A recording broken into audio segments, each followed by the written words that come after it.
My unit, salute! Welcome to a very special Sunday edition of Amped Up to 2325. Pardon the old beat-up Yankees hoodie. As my veteran subscribers know by now, that means BC just got done putting in the work. 2.5 hours, 3 hours in that gym this morning. Smashing it out. But don't worry, BC's not tired. Far from it. The opposite. You guys are getting an upload right after that gym session. So we're still fully amped up. About 6 cups of coffee already. We might set a record at some point today. But to all you guys, man, my amplified unit, long-time subscribers, new subscribers that just joined the channel within the last month, maybe even week, salute to all you guys. Hopefully you're smashing out your weekends. Do not skip the gym. I understand it's the weekend. I understand it's Sunday.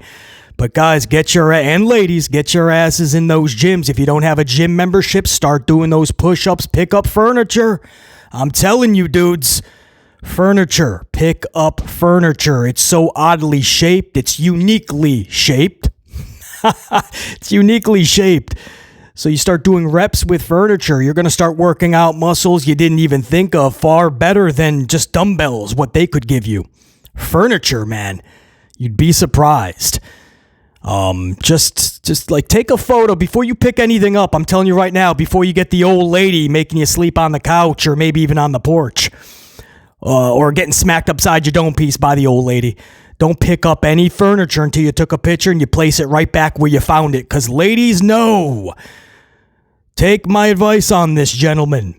The ladies know every little thing that was moved. You may think you got it perfect. They will know if it's 6 degrees to the left, right, back, forward. They'll know when something was moved. But smash it out, guys. You'll be amazed what you could do with very low to zero resources, man. Start picking up the right. Your old lady comes home. You got your bench press and your couch. It's great, man. Get amplified. BC still does it to this day, man. If I can't get to the gym right away, I'll just start picking up man. Picking up a whole freaking king size bed. What are you looking at? All right. Let's get into what we're going to talk about today, man, because that's what you guys came here for, some good wrestling talk, and that's what we're going to produce on this Sunday. Very special edition, like I said, weekend edition of Amped Up. We're going to talk some really good conversations, man. Michael Cole, once again, doing what everybody in WWE does, right? Just insulting the fans. I used to say whether they know it or not, but they know what they're doing. Michael Cole was on Logan Paul's podcast. They start talking about the fans as if the fans are not listening. Okay, if it's just Logan and he has somebody else as a guest, okay, maybe they're not wrestling fans, right? But if he has Chef Gordon Ramsay, maybe there's not a lot of wrestling fans listening. But he's got Michael Cole on. Chances are you're going to have wrestling fans listening. So they're talking as if there's no wrestling fans, and they're just bashing away on fans, how they're just jealous, how they want to be in their position. I mean, what are they talking about? I'm going to give you guys quotes. Logan and especially Michael Cole. And we're going to talk about it because it's not just in character, guys. This is straight up delusion. Many people within that company, they just start sipping the WWE Kool-Aid for so long, they start to believe their own shit. We'll talk about it. We're also going to talk, unfortunately, Michelle McCool. She was just having a nice interview, giving a truthful response to a question, and talking about the struggle and adversity that she faced when she was coming up the ranks in her prime in WWE, and how there was, a certain type of struggle and adversity that it's so good to see that changed today. To which a lot of fans and talent said, has it really changed though? At least the specific thing that Michelle McCool is talking about. It warrants a conversation, and that's what we're going to have. I know you're thinking, BC, what exactly are you talking about? That's why they call it a cold open teaser. We'll talk about it. We're also going to talk Cody Rhodes. A lot of fans believe Cody is turning heel, and this whole Rock thing is like the seeds planted. And even if it's not now, they're thinking, yeah, it's going to happen, though. It makes the most sense. Cody's going to turn heel. And if it's not Cody, maybe it's Jonathan Cena. And are we totally, what are we talking about? Like, do you hear the reaction that Cody Rhodes is getting? You want to talk merchandise sales for Jason Uso, and that's one of the biggest reasons he won the Rumble. Do you know the merch that Cody is still topping Jason Uso? The latest list has Cody above Jason Uso. The fan reaction, I mean, you heard that on Friday, man. That's with The Rock in the ring. And you think they're just going to switch the dude? And don't forget, you're talking about Hunter Helmsley. He doesn't even do faces and heels anymore. So I know a lot of fans want Cody to turn heel. They think the title reign has been dry or at least not memorable. Cody just maybe doesn't do it for them. I understand. You probably have 12 reasons, like a dozen eggs. Underneath every one of those dozen eggs, there's a reason why Cody Rhodes should be, crack that egg and turn him heel. That doesn't mean you do it, man. Like, that doesn't even make sense. Jonathan Cena, this is literally his last year to get the admiration from the fans. There's fans going, Cena maybe turns. Everybody is trying to accommodate The Rock coming back and trying to go, well, because The Rock's back, maybe this person's going to turn heel and go with him, or this person. One of them's going to sell their soul to the devil, or to the Dwayne in this case. We have to talk about it, guys, at least for a few minutes, because this is getting a little... We're not thinking clearly anymore, right? And I feel that Hunter, his booking is all over the place. It is so nonsensical. It is so confusing. None of it makes sense. And I feel like the fans are starting to think the same way now. We're just like throwing wild ideas at the wall, even though it makes zero sense. We'll talk about it. And we are going to talk... growing frustration with Roman Reigns, just never showing up to television. And, there's a million, there's a lot of, obviously, especially since the heel turn, a lot of big Roman Reigns fans. And they're like, well, listen, he's got the nice contract. We can't play or hate. Good for him. And that's true. Good for him. He's getting more money than ever before and working hella less dates. Good for him. That's the key phrase. That's not good for the fans, bro. Just not. And you can add the health issues that he's had and or has. Absolutely, you can add that into play. But that doesn't mean that you just stay off TV for months at a time either, though, and remain in that spot. Because you're starting to see these type of scenarios pop up more and more where he's gone for so long and fans are like, dude, what are we doing? It's WrestleMania season. We have not seen Roman in a month and a half. Mania's less than 2 months away. He's not even scheduled for Chamber. The earliest this dude come back is early March, which would make it 1 month away from Mania. And we have to try to build something in a month. And the only thing people can even come up with is this weird triple threat with Punk, Rollins, and Roman. Just like Cody turning heel or Jonathan Cena turning heel in his last year. Just like all of that. We're talking about a triple threat that doesn't even make sense. Why is Punk taking on Roman in a triple threat just to get in between Punk and Rollins' feud? And because Rollins stomped out Roman, I guess now they have a WrestleMania-esque feud. But why is all three of them in the same ring together? And guys, there's nothing on the line. There's no titles, no nothing. We're just making a triple threat match that makes no sense. Roman has to come back yesterday, last week, last month to start a really good WrestleMania feud. Problem is, he's straight up ghost. He's absolutely MIA. Selling that stomp for months. Sammy gets package pile driven. He's there the next week. What's up? I'm just saying, man. You're starting to see a lot more people go, wait a second, do you guys remember Roman Reigns? So listen, we're going to talk all about it, man. We're going to do it right now. BC's going to get a mad I don't know why it's mad. Why did I say mad?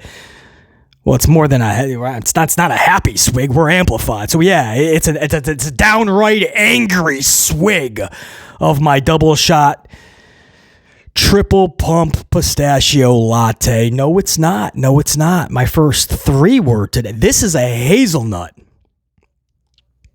This is a hazelnut, right? The first 3 was pistachio. Then I went straight black and then a vanilla.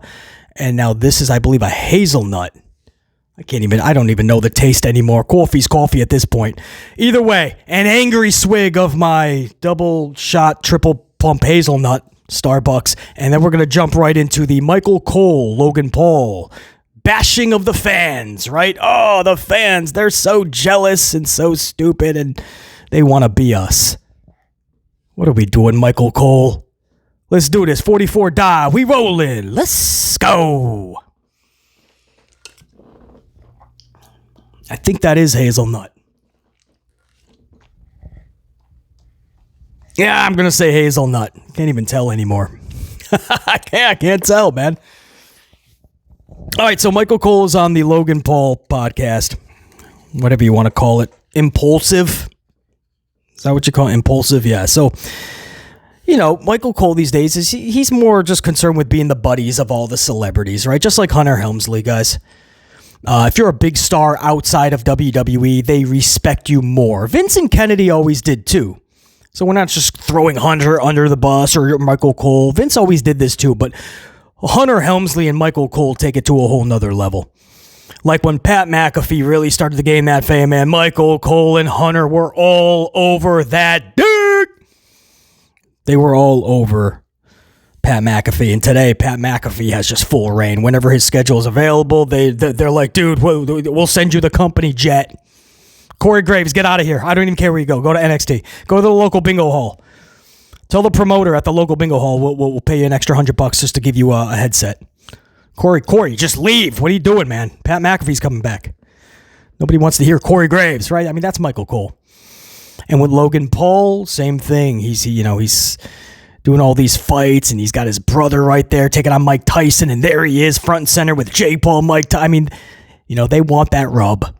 So here Michael Cole is on this Logan Paul podcast, and Michael Cole is going over the type of heat that he feels Logan Paul has.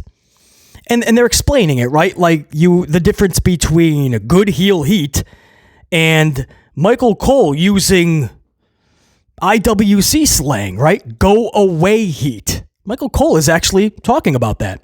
There's good heel heat. There's go away heel heat. And I do have to say, too, right, I want to go back a step before I go forward. And if Michael Cole is acknowledging go away heat, then what is the excuse for Charlie Flair? That's what I mean about the delusion in this company that I aforementioned in the cold open teaser. By now, you got to know this is not just good, fun heel heat. It's go away. And if you heard the reaction on Friday, which you probably didn't because there was none for Charlie Flair, she's standing over Tiffany Stratton that was just squashed with Stratus by Nia Jax, a double bonsai. So they're down and out. Charlie gets in the ring, stands over Tiffany, points at the sign, and nobody makes a sound. It's beyond go away heat at this point. Now it's barely a reaction, if any. So if Michael Cole in WWE knows all these IWC terms, right, go away heat, then yeah, maybe you should start understanding that and putting that into your conversations at that table in those boardrooms. When you're there with Hunter Helmsley and the Michael P.S. Hayeses or the Nick Khans, start talking, hey, we have to have a conversation here.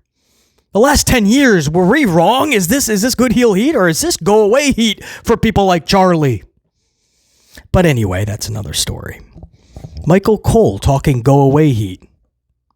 It's good to at least know that they know of these terms. If only they understood them. I'll move on. So Michael Cole says so he goes over the difference, go away heat, good heel heat. He says to Logan Paul, I believe that you have good heel heat. Like they boo not you necessarily, but your character.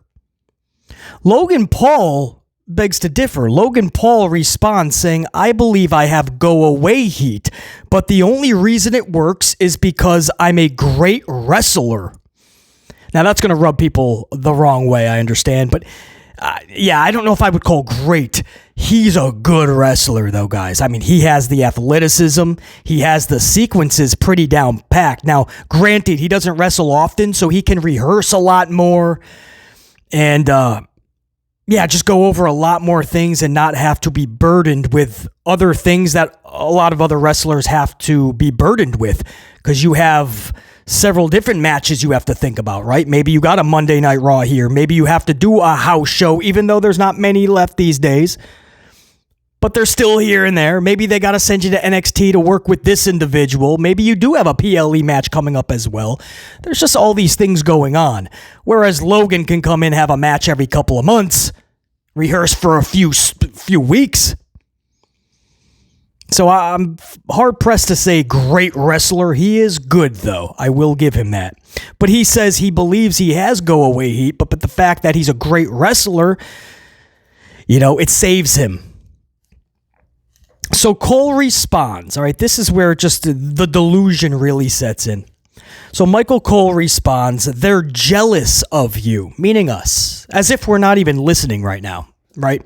I mean, at that point in this podcast, we're not listening. It's just two buddies, because that's how Cole does it, right? You guys hear him and Pat McAfee chumming it up on Monday Night Raw's broadcast, right? They don't even care about calling the matches, and they're giggling like school children. McAfee doesn't even watch the product when he's not there. He admits that. So when he gets there a couple hours before, Cole has to fill him in. And they just want Pat McAfee to be Pat. Just react. That was fun for a while. It's gotten old. And him and Cole just doing the giggling thing and everything's a joke. It's a disservice and a detriment to the talent that is busting their ass in the ring. But it's the same thing with Logan and Michael Cole. Acting like just a couple buddies. Nobody else is listening. The fans, they're jealous of you. That's what he says. Cole says they're jealous of you. Look what you've accomplished, not just here in WWE, but in life. So you're jealous of Logan Paul. If you boo Logan Paul, you just don't want to see Logan Paul, or you'd rather pick somebody else in a certain match. It's because you're jealous of Logan Paul because of what he's accomplished in life. And then Michael Cole takes it a step further. Michael Cole says, it's just like us, meaning the commentators. He's like, it's just like me. Michael Cole says, you hear from the fans watching at home, Michael Cole sucks. Or Michael didn't know that move, so he sucks. It's because they're mad because they don't have my job. They're jealous. That's what Michael Cole said. If you say like, oh, Michael Cole sucks, or oh, Michael Cole didn't know that move, what is he thinking? How does he not know that move? It's just because you're mad that you don't have his job. You're jealous that you're not in his position. The ego of these people, man. Do you honestly think if somebody is going, how did Cole not call that? It's because they're jealous of him, or maybe they would expect or really want the broadcaster for this multi-conglomerate, billion-dollar conglomerate company to maybe know the moves. More so than the fan watching, right? They should know more than us. And on top of that, the times where we really don't know the name of the move and we want to know.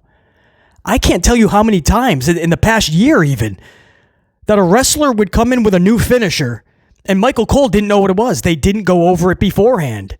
Usually the wrestler does talk to the broadcaster, but we have heard reports that they just can't get a hold of Michael Cole beforehand. Maybe he's chumming it up with Pat McAfee and Hunter in a VIP room. Who knows? So then they go out there. The move is performed. We're all like, what was that called? Hold on. I got to listen to what Michael Cole's going to say. They just go, what a move. Whoa, did you see that? What a move. They show it in replay. Wow, what a move. Moving on. And we go to a backstage. What was the move called? And you think the fans are irritated that you didn't call it because they're mad because they want to be in your position? They don't have your job? Maybe it would be better if they did. Maybe we would know more moves. Not everything. Every single time there's go away heat, this company volleys it back, right? They don't want to hear it. They turn a blind eye. They volley it right back to you. They just they reject the notion that something isn't working. And they do it time after time. Go away heat means this is not working. Michael Cole explained this to Logan and then proceeded to not acknowledge it. Or if we're booing something or saying something, or maybe you should do this or tweak this, maybe take it and do it. It doesn't mean everybody wants your job, man. Not everybody is jealous because they don't want to see Logan Paul. Not everybody is jealous or mad because Michael Cole is a commentator and they aren't. So they can't say that Michael Cole sucked on a certain Monday night or a lot of Monday nights. Not everything, man. Charlie Flair is go away heat. It's unfortunate. I hear you. But that's just the way it is. I don't make the freaking rules. I'm not the only one that says, oh, not Charlie again. The majority does. Not did, does. How fast did those cheers turn to boos when she came back at the Rumble? This is a crowd that just wants to go and have a good time. They want to party. They booed Charlotte like every single... I always tell you guys, she's going to come back. There'll be cheers because she's been gone for a while. And then instantly, people are going to remember, oh yeah, this is kind of boring. And you're going to start to hear instant boos. Nowadays, they're happening the day she comes back. If that's not go away heat, I don't know what Michael Cole thinks it is. But they don't want to hear it. And I'm just using Charlie as an example. So they keep parading her out there in the same roles, the same positions, doing the same things in the same matches, the same stage like WrestleMania, getting championships, squandering opportunities from people like Tiffany that just got that title and is most likely going to have to hand it right over to the golden queen. That's what she's called. The queen. Golden queen? Whatever they want to call her, man. Whatever they want to call her.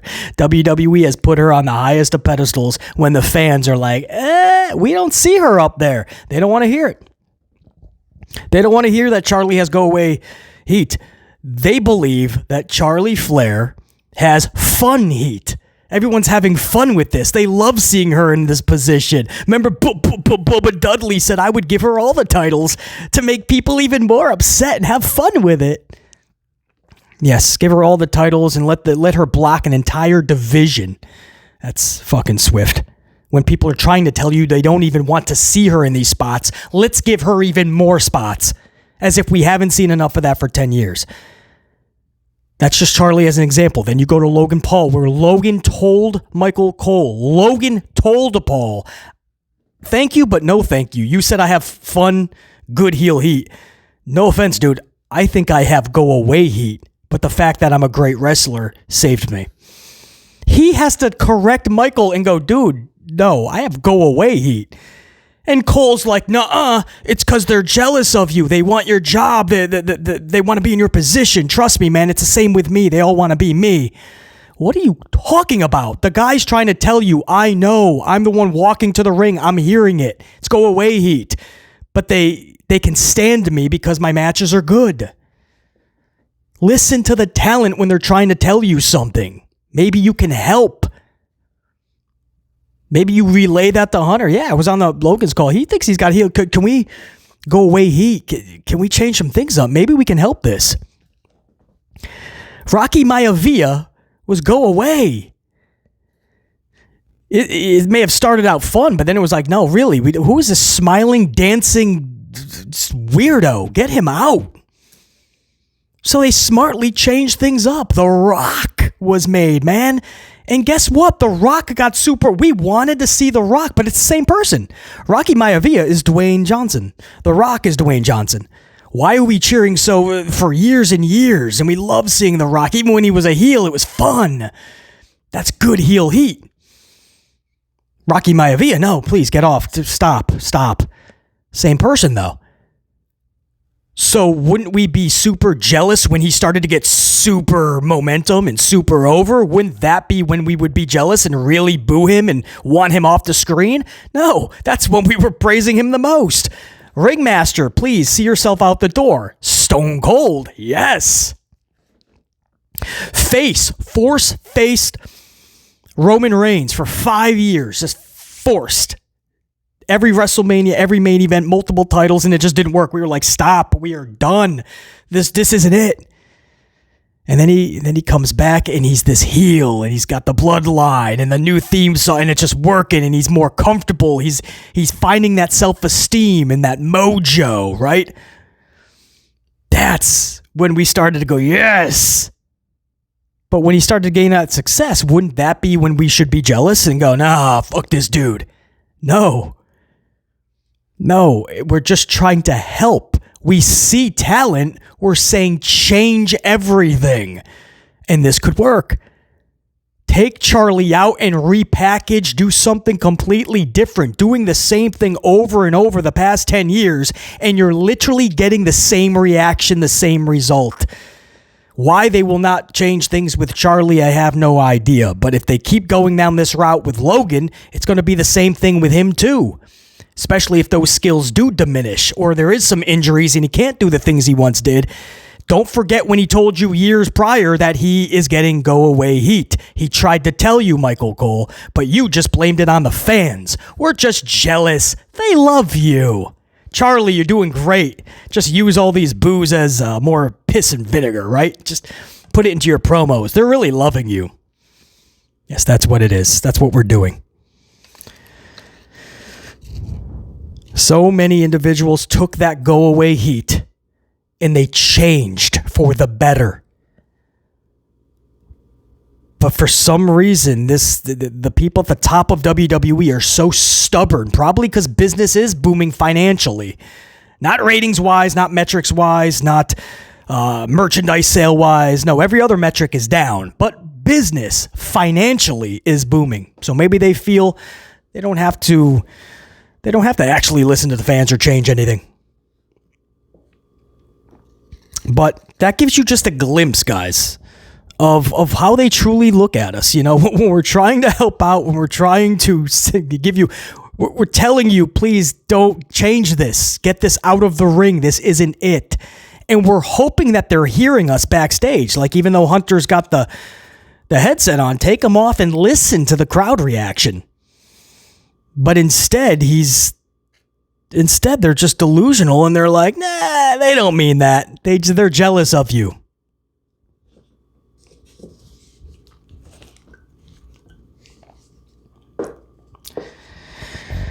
Moving on. That's all I'll say, man. That's how Michael Cole thinks everybody wants his job and everybody's jealous of Logan. And Corey Graves and Michael Cole have said a billion times how everybody's just jealous of Charlotte and everybody else that we are just like, can you change them? It's because you're jealous. At some point, they're going to have to stop insulting the fans' intelligence or just stop insulting the fans, period, and realize you got to pull your head out of your ass, Michael Cole. All right, for real, moving on. We talked a little Roman Reigns in there, right? Being force-fed, and it just didn't work. It was go-away heat, and then he comes back, and then it's like, yes, this is what we've been asking for. 5 years, we said, turn this guy heel, because we feel that's the only way you're going to truly tap in. He's going to truly tap into his true potential, and we're going to get the best version of Roman. That'll be best for business. For 5 years, Vince remained defiant and stubborn. Finally, because of Roman and Paul Heyman demanding change, we got the new Roman. And damn, just like we said, that's the best version. But this story is unfortunate. A lot of fans are actually growing more and more frustrated with the fact that Roman is just never on television anymore. Roman never shows up. Now, like I said in the cold open, on one hand, absolutely. Dude, you can't player hate. He's getting more money than ever before, and he's working less dates than ever before. That's awesome. And you never can truly player hate that. But as I said in the cold open, that works and is good for him.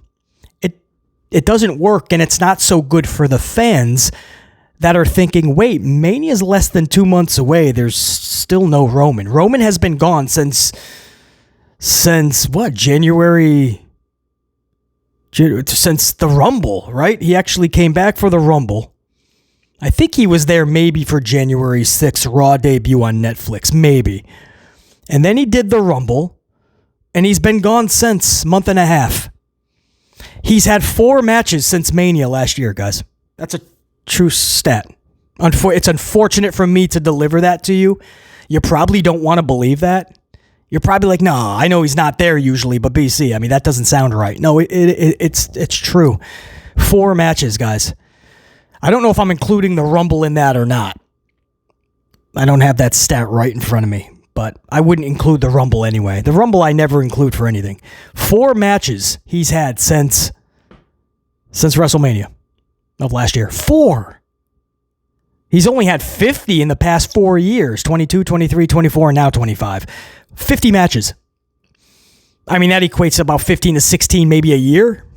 Is that correct? No, less than that. Well, it's a little less than 4 years, too. So, yeah, roughly around 15, something like that. 10 to 15 matches a year. So, if it's starting to get a little old, is what I'm saying, right? If it seems like you're getting a little more impatient with this, like, dude, every time he comes back, it's for a few weeks, and then he's gone for several months, and then he comes back for a few... It's a little old, man. It got old with Brock Lesnar. Roman... No, and he comes back, and that's the problem. He goes back to the top spot or clogging up the highway for individuals that have been there every week and every show. It becomes an issue, man. And the flip side of that, too, is, a lot of people talk the health. Well, BC, remember the health issues, so maybe he can only do a certain amount of dates or this. That you have to get creative then with the time that he is there, or what you can do that does not involve him wrestling, or for that matter, even traveling, right? Work some things out where maybe you send a camera crew to Roman and you do some fun stuff, but you got to get creative. But you can't possibly take him off TV for a month to now even 2-3 months at a time. And before he came back, by the way, last year, remember after Mania, he was gone for over 6 months. Over 6 months.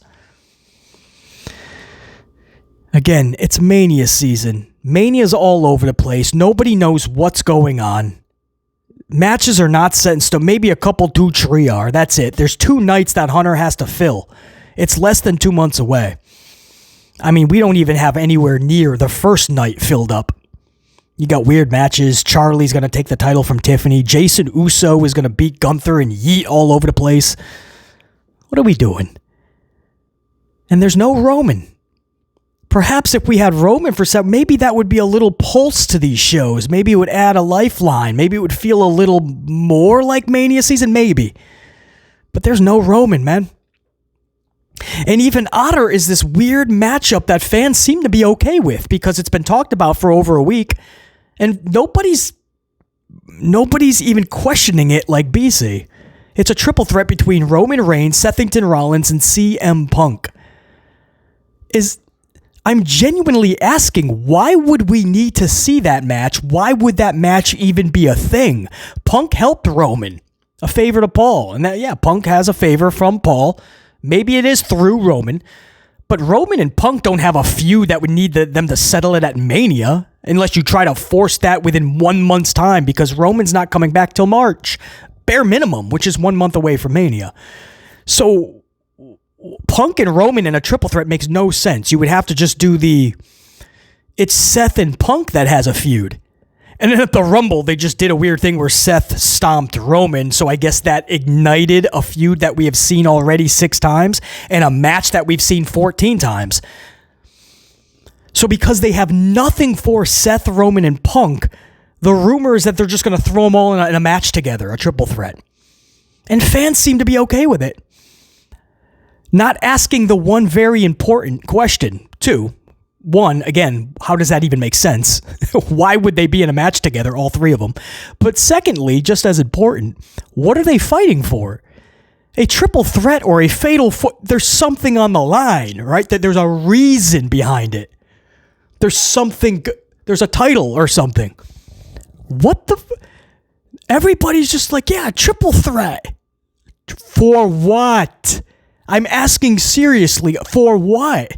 Why would Punk want to be in a triple threat with Roman and Seth? What's there to gain? Or Seth? Or there's nothing on the line. There's just three dudes fighting each other. If that doesn't sound stupid, I don't know what would.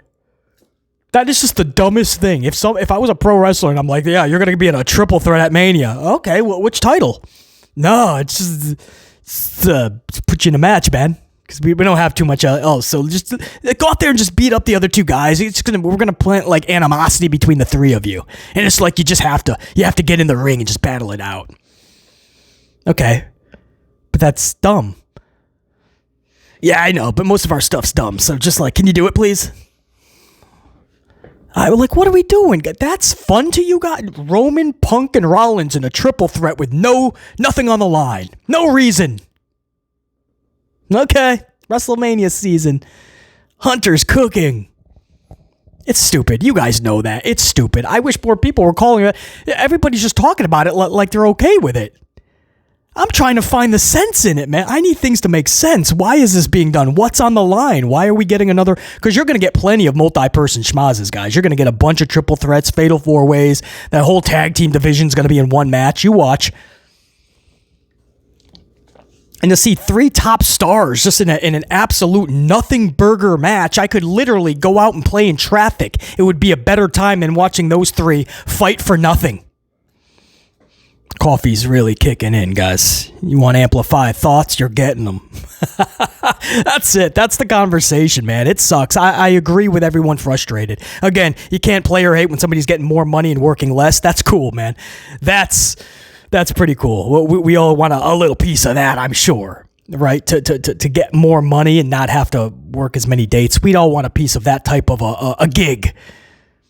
Of course, if you're like BC, you would still just work a lot, right? Some of us, it's just we're nonstop working. It's a type of person. BC's that way. Sometimes I wish I could just rest and relax a little bit, but I'm just always just going. I'm amplified. So I'd collect the money, but I'd be doing something else more than likely. But yeah, you can't play or hate. More money, less dates. Cool. And you got to think about the health too. Maybe that's something to it, right? Traveling and you can't wrestle as much. Maybe. Then you got to get credit. But you cannot be off TV for months at a time, guys, especially Mania season. They had to have planned this out better, and it was botched. Big time. There was no reason after Rumble for Roman to miss this many dates, let alone just be gone completely after Rumble. I mean, it's going into March. There's no Roman Reigns. I don't even think he shows up at the Chamber at this point. So it's literally into March. You got 1 month at that point. I agree with everyone frustrated with Roman Reigns' booking. I'm not just blaming Roman. I want that to be clear. It's a botch. He's too big of a name, or at least that's what I mean. You built this beast for years. That's the guy. And then you just take him off TV for all of WrestleMania season thus far. All of it. Leading into the Rumble and post-Rumble. No Roman. Not even, just an afterthought. Just being discussed in this weird, nonsensical triple threat match. It's weird, guys. So I agree with everyone frustrated. It is frustrating to think, oh yeah, remember Roman? Yeah, I remember Roman. It's sad that we have to say that. Let's stick with the nonsensical avenue that a lot of us seem to be going down recently. Nonsensical avenue, right? Everyone's trying to clog that one avenue, right? It's on the GPS, right? Nonsensical avenue. Everyone's trying to take that exit. John Cena turning heel. Cody's going to turn heel. He's going to give his soul to the Dwayne, right? How does that make sense? It's rhetorical. It doesn't make any sense. Cody Rhodes, guys, is getting a pop like nobody else right now. And trust me, I'm not totally on board with this title reign. I think there was so many just so many times where his booking was just completely botched and completely felt irrelevant. And how many times I see him come through that curtain in a damn 5-piece suit with that smile, and it's exhausting a lot of times. I'm not going to lie. But I like Cody. You guys know that. And because I do like Cody and want the best for Cody, I'm going to be completely honest. There's times it gets exhausting, the whole Cody shtick. But that pop is just, it's like, and it's not just for a yeet. That's the thing. That's the perfect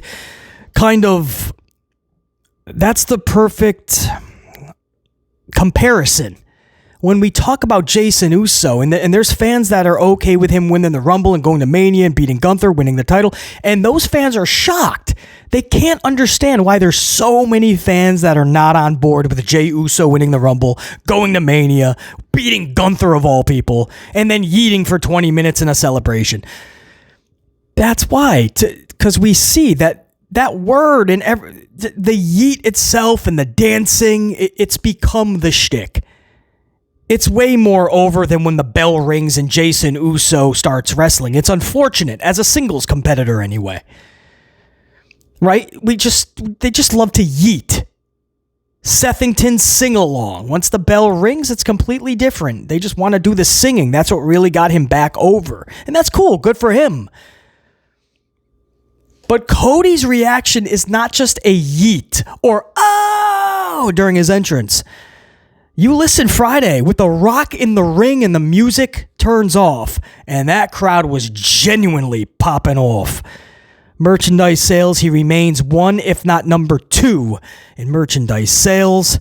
He is one of the most requested for the meet and greets and for the kids.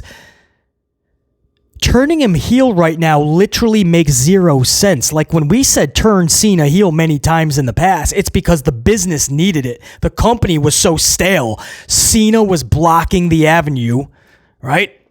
That nonsensical avenue, because it was nonsensical not to turn heel about 5 different times, but Cena did not want to do it. So he blocked the highway for all the new faces to pop up. The faces could not get around Cena. He was blocking the highway, every lane. He just wouldn't get out of the way into the other side of the highway to turn heel. Right? That there's times to turn heel, no doubt. I remember Stone Cold when he turned heel. That was, ironically, it was my favorite character of Stone Cold. When he turned heel, he was wildly still popular. But he decided he wanted to change it up and he turned heel. I say it was the best because he was the paranoid Steve Austin. And that's where what came into play. It was that version. But I guess behind the scenes, man, numbers really took a hit. People were not happy with it. Fans were not, even though the what was big, and I like the paranoid Steve Austin character. But a lot of fans, it was just the merchandise sales. I mean, Steve Austin to this day talks about how much money he truly lost.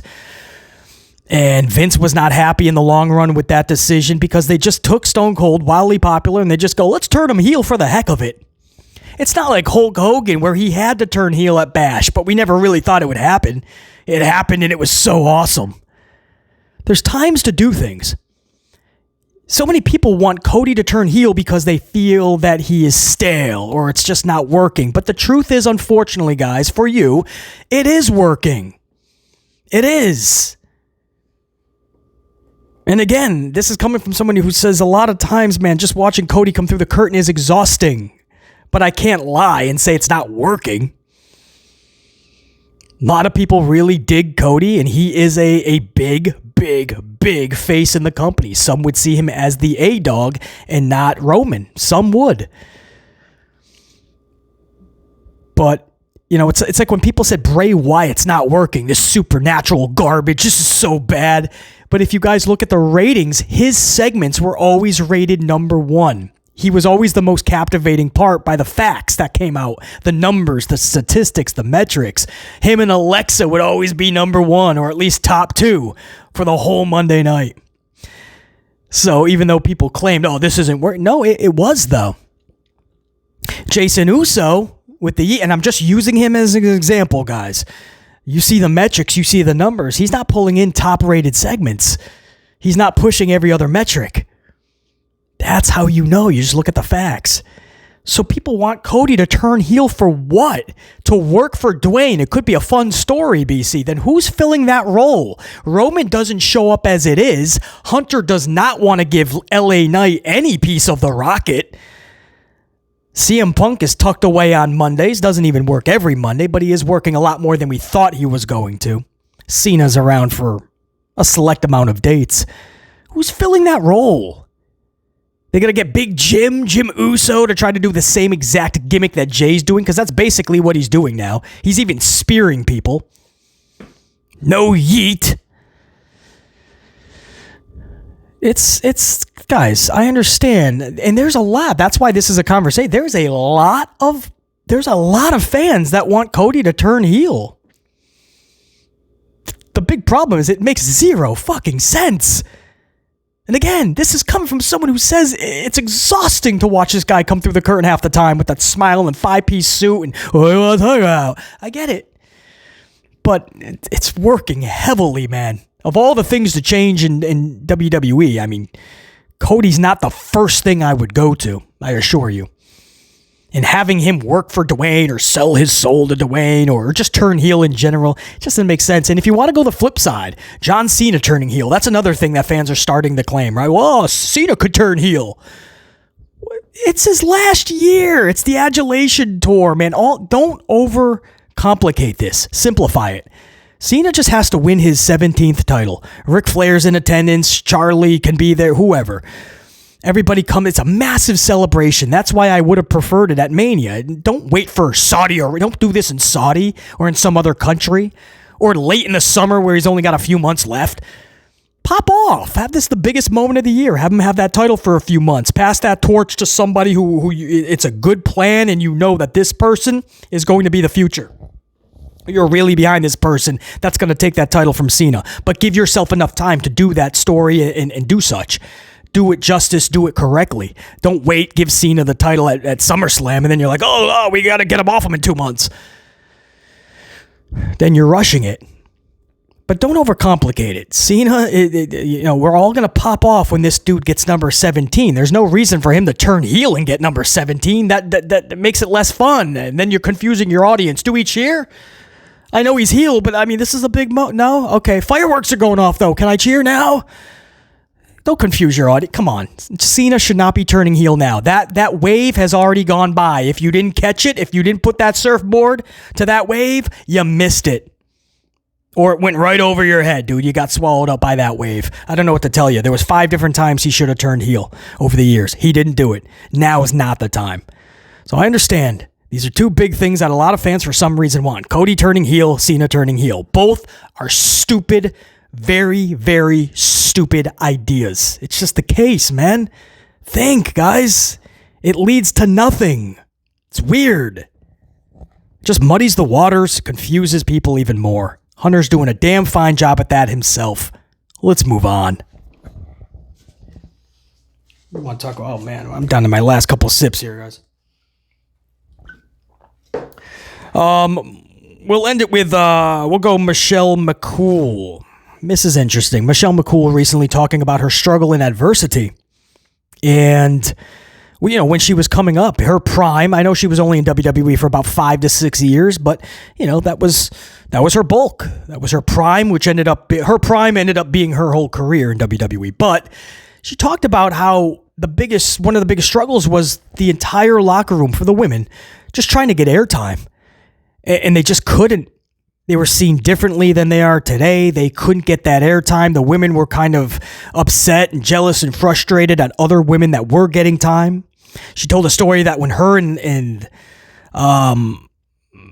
what was her name? Layla, right? Because it was Lay Cool, the tag. Yeah, I think it was Layla.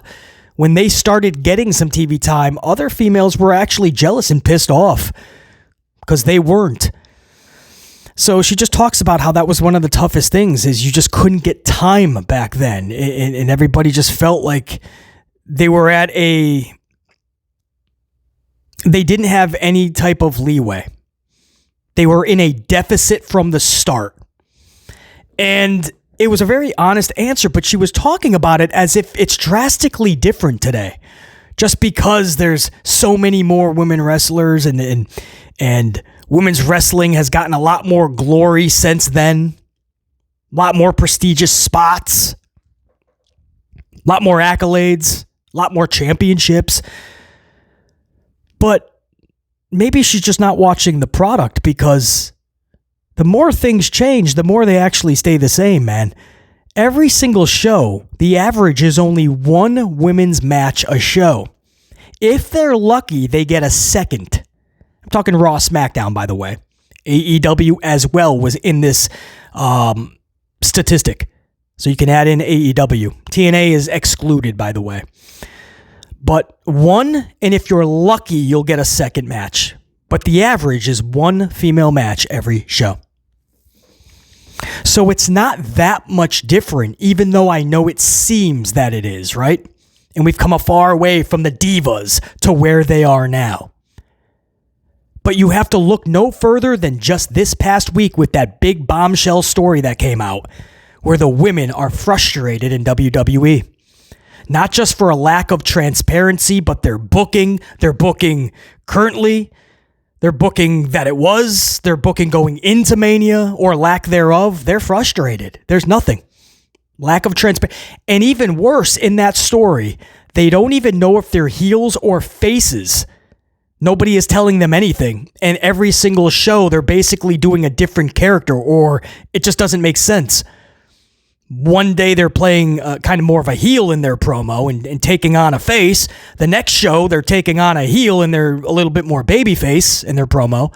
They don't know, and there's no transparency.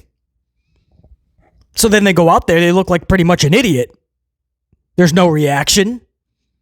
And it's a vicious cycle. Hunter's like, oh, yeah, that didn't work. Oh, just stay in catering. I'll come back in a few weeks maybe for you. No, it didn't work because you booked me like an idiot.